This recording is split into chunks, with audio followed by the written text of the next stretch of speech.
दुर्योधन महाभारत का वह किरदार था जिसके इर्द गिर्द सारी कहानी रची गई थी। वहीं हम ये भी कह सकते हैं कि महाभारत का युद्ध होने का मुख्य कारण दुर्योधन था। वैसे तो महाराज धृतराष्ट्र और महारानी गांधारी का पुत्र दुर्योधन बहुत बलशाली था, परंतु वह अपने बल का प्रयोग हमेशा गलत जगह पर किया करता था। वैसे तो कौरव और पांडव चचेरे भाई थे, परंतु कौरव पांडवों को एक आंख भी पसंद नहीं करते थे। यदि पांडवों को उनका अधिकार मिल जाता तो उनके पास संपत्ति, राज, धन्य धन सब कुछ होता, परंतु कौरवों की नियत शुरू से खराब थी। अतः उन्होंने कह दिया कि वो उन्हें सुई के नोक के बराबर भी जगह नहीं देंगे। जबकि पांडवों ने अपने लिए मात्र 5 गांव ही मांगे थे। वहीं कौरवों के ऊपर उनके मामा शकुनी का विशेष प्रभाव था। वह बिल्कुल भी नहीं चाहते थे कि पांडवों को उनका हिस्सा प्राप्त हो। जब युधिष्ठिर हस्तिनापुर का युवराज घोषित हुआ, तब शकुनी ने ही लाक्षागृह का षड्यंत्र रचा था और सभी पांडव पुत्रों को वर्णावत में जिंदा जला डालने का प्रयत्न किया। शकुनी किसी भी तरह दुर्योधन को हस्तिनापुर नरेश बनते हुए देखना चाहते थे, ताकि दुर्योधन पर उनका आधिपत्य बना रहे और वह दुर्योधन की सहायता से भीष्म और कुरुकुल का विनाश कर सके। अतः उसने पांडवों के प्रति दुर्योधन के मन में बैर भाव जगाया और सत्ता का भी लालसा जागृत किया।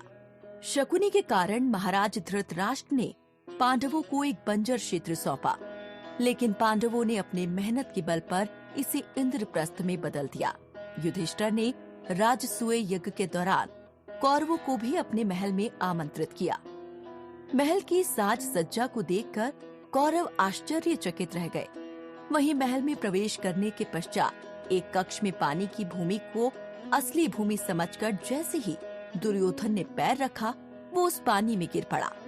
वहीं महल के ऊपरी कक्ष में खड़ी पांडव पत्नी द्रौपदी ने जैसे ही ये नजारा देखा, हंस पड़ी और कहा, एक अंधे का पुत्र अंधा ही होता है।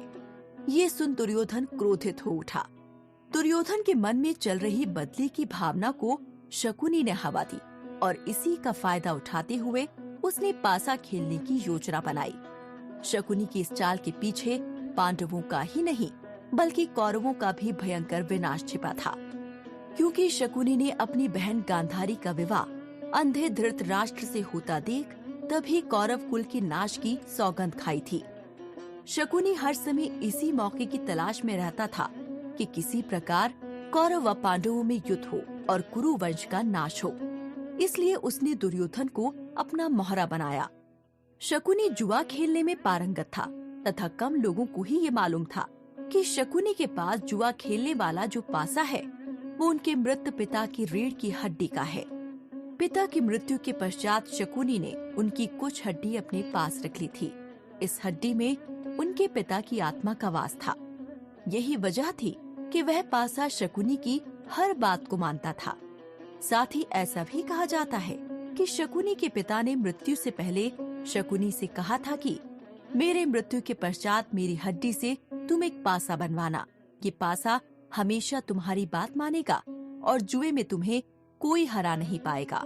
शकुनी जुआ खेलने में पारंगत था। उसने कौरवों में भी जुए के प्रति मोह जागृत कर दी थी। खेल के माध्यम से शकुनी ने इस चाल को रूप दिया ताकि वह अपना बदला ले सके और कुरु वंश का नाश कर सके। पांडवों को मात देने के लिए बड़े प्रेम भाव से शकुनी ने पांडवों को आमंत्रित किया। दुर्योधन व युधिष्ठिर के बीच द्वैत कीड़ा प्रारंभ हुई।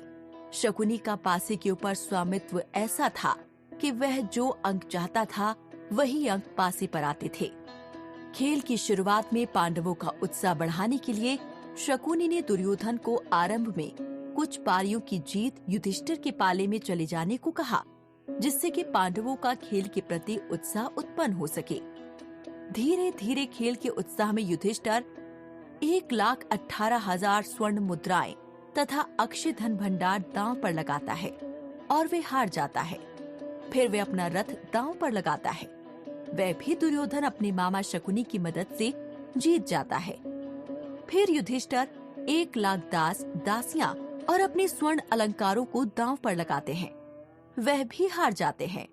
फिर युधिष्ठिर सोने के ओहदे वाला 1000 हाथी दांव पर लगाते हैं। वह भी हार जाते हैं। फिर युधिष्ठिर अपना सारा धन दांव पर लगाता है, जिसे दुर्योधन जीत जाता है। युधिष्ठिर अपनी भूमि, प्रजा, प्रजा के धन सबको बारी बारी से दांव पर लगाता जाता है और हारता जाता है। इंद्रप्रस्थ को जीतकर दुर्योधन, शकुनी तथा दुशासन बेहद प्रसन्न होते हैं। धीरे धीरे करके युधिष्ठिर अपने भाई नकुल, सहदेव, अर्जुन तथा भीम को भी जुए में हार जाते हैं। इस द्वित्य कीड़ा को देख वहाँ मौजूद भीष्म पितामह काफी क्रोधित होते हैं, परंतु वे कुछ नहीं कर पाते। अंत में शकुनी ने युधिष्ठिर को सब कुछ एक शर्त पर वापस लौटा देने का वादा करते हुए कहा कि यदि वे अपनी पत्नी द्रौपदी को दांव पर लगाएं और यदि वे जीत जाते हैं तो उन्हें सब कुछ एक ही दांव में वापस मिल जाएगा। पर कहते हैं ना, विनाश काले विपरीत बुद्धि। अतः लालचवश युधिष्ठिर ने उसकी ये बात मान ली और अंत में वो ये पारी भी हार गए।